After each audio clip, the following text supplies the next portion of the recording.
कैसे हैं आप लोग। आई होप कि आप लोग बढ़िया होंगे। तो आज हम लोग जानेंगे डीलर के वैकेंसी के बारे में। जो डीलर का जो वैकेंसी है उसमें जो आवेदन का योग्यता है उसका क्या है।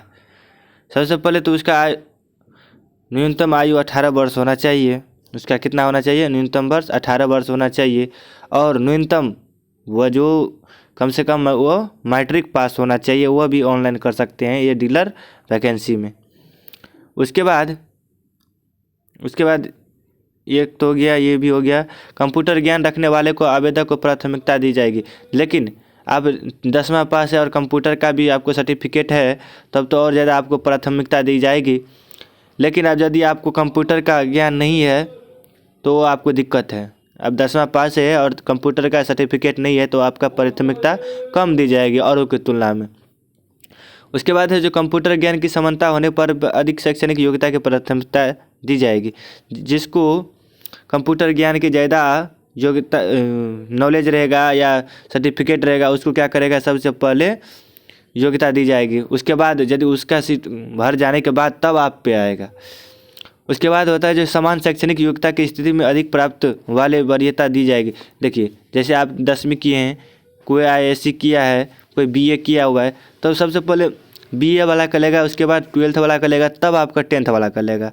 तो इसीलिए यहाँ पे लिखा हुआ समान शैक्षणिक योग्यता की स्थिति में अधिक प्राप्त वाले को वरीयता दी जाएगी। तो ऐसा नहीं रहे जो मैं 10वां पास किया हूँ और मेरा सबसे पहले ये डीलर में हो जाएगा, लेकिन ऐसा नहीं होता है। जैसे आपसे भी कोई पढ़ा लिखा इंसान है तो उसका सबसे पहले होगा, जिसका सर्टिफिकेट होगा 12th का, तो 12th वाला का पहले लेगा तब आपका 10वां का लेगा।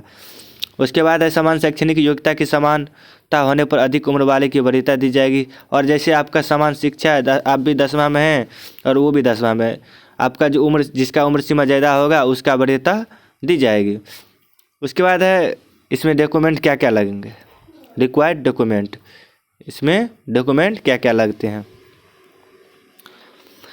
इसका जो है डॉक्यूमेंट वो 10th का डॉक्यूमेंट लगता है, marksheet, computer certificate, character certificate, निवास प्रमाण पत्र, उसके बाद जाति प्रमाण पत्र, आय प्रमाण पत्र, आधार कार्ड, बैंक पासबुक, ये सब लगते हैं डीलर की ऑनलाइन जब कीजिएगा आप तब। अब उसके बाद जानते हैं जो इसका ऑनलाइन कौन कौन कर सकता है, यानी डीलर के लिए कौन कौन आवेदन कर सकता है। इसके लिए सबसे पहले इसमें तो स्वयं सहायता समूह ऑनलाइन कर सकते हैं, महिलाओं की समूह समितियां ऑनलाइन कर सकते हैं, पूर्व सैनिक की समूह समितियां कर सकते हैं, शिक्षित बेरोजगार कर सकते हैं, जो शिक्षित हैं और बेरोजगार हैं वो भी कर सकते हैं, संबंधित नगर के निवासी कर सकते हैं। ये था जो कौन कौन ऑनलाइन कर सकता है। और देखते हैं जो डीलर के लिए कौन कौन आवेदन नहीं कर सकते हैं उसके बारे में जानते हैं। एक ही परिवार के या संयुक्त परिवार के आवेदन नहीं कर सकते। जैसे आपके परिवार में 4 आदमी है तो 4 आदमी नहीं कर सकते, कोई एक आदमी कर सकते हैं।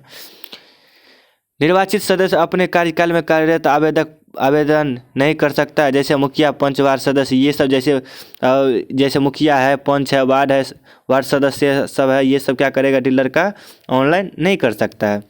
आटा चक्की का मालिक या उसके निकट संबंधियों को आवेदन करने की अनुमति नहीं। जैसे आपका आटा चक्की है और आपका किसी चीज़ का मालिक है तो वो भी आप क्या नहीं ऑनलाइन कर सकते हैं। क्या चीज़ का? डीलर का।